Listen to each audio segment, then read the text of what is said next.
नमस्कार दोस्तों। देश में लॉकडाउन लगा हुआ है और इस लॉकडाउन के समय आप ऐसा टाइम स्पेंड कर रहे हैं जो शायद आपने पहले कभी नहीं सोचा था।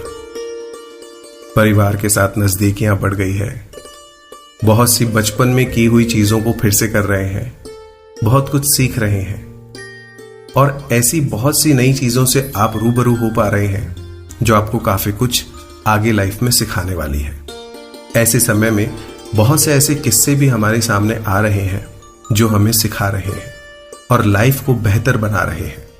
एक ऐसी ही कहानी लिखी है बेहतरीन जर्नलिस्ट और मेरे अजीज मित्र पुष्पेंद्र शर्मा ने और इसे मैं सचिन अपनी आवाज दे रहा हूं। कहानी का शीर्षक है कमाई। बिलो एवरेज पढ़ाई वाला निखिल अब 21 साल का हो गया है। दिन भर घर में टीवी और मोबाइल देखता है।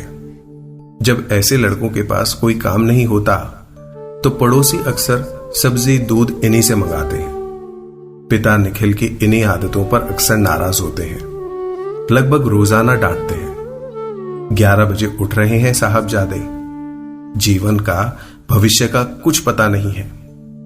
बेटा घर कमाई से चलता है, मोबाइल टीवी और दूसरों की सब्जी लाने से नहीं।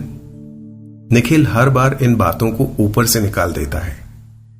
एक दिन पिता निखिल की मां से कहते हैं, देखो मैं बहुत चिंतित हूं, ये क्या करेगा लाइफ में। हम मिडिल क्लास लोग, इतना पैसा भी नहीं है कि इसके लिए कोई बिजनेस डलवा सके, और बिजनेस भी डलवा दिया तो इस जैसे बिलो एवरेज लड़के उसे संभाल पाएंगे, इसका भरोसा भी नहीं है। क्या किया जाए। सारा दिन लफंडरगिरी, इधर उधर टाइम पास, उफ। इसी रूटीन के दौरान ही देश में लॉकडाउन की घोषणा हो जाती है। निखिल पड़ोस के लड़कों के साथ घूम रहा होता है कि उसे पता चलता है कि हजारों मजदूर पलायन करने लगे हैं, उन्हें खाने पीने की दिक्कतें आ रही है।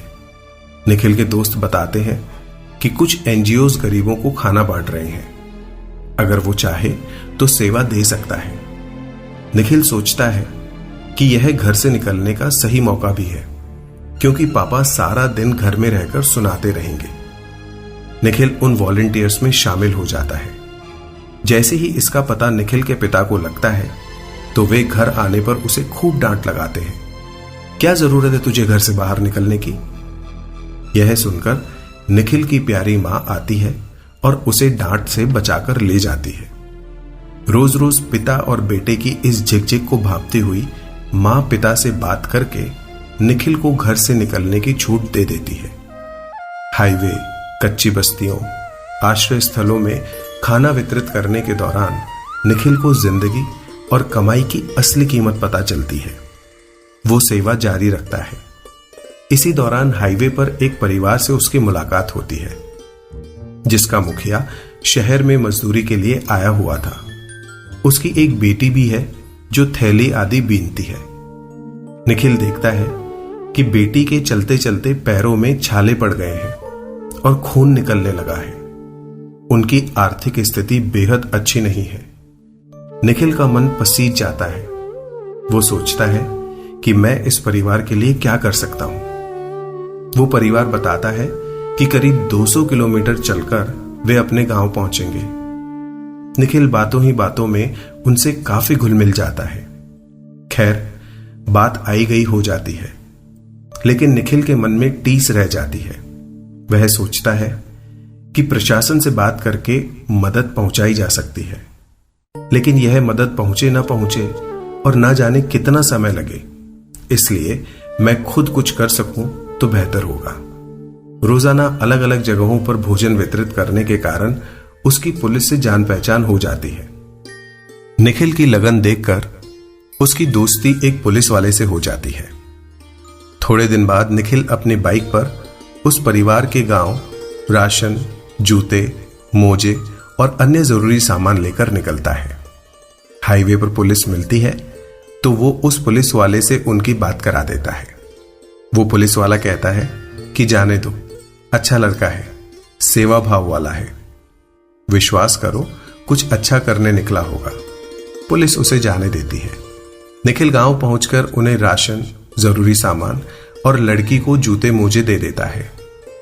यह देखकर परिवार की आंखें भर आती है। लड़की का पिता बताता है कि गांव में भी उनकी हालत अच्छी नहीं है।